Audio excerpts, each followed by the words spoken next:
Hey guys, welcome to DelftStack, and this is how to install Linux terminal on Windows 11.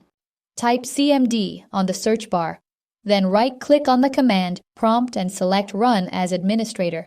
To install Windows Subsystem for Linux with Ubuntu version 22.04 terminal, type this command on the Windows command prompt and press Enter. You can copy this command from this video description.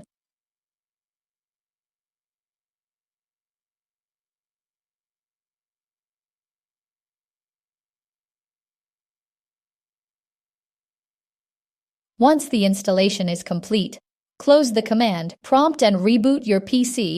After rebooting your PC, you will see this Ubuntu terminal asking to make a new user for the terminal.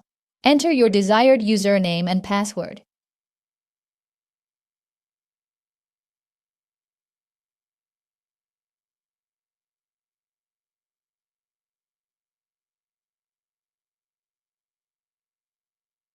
You can access this terminal by typing Ubuntu in the search bar and clicking Ubuntu app. You can now use this terminal to install Unix applications.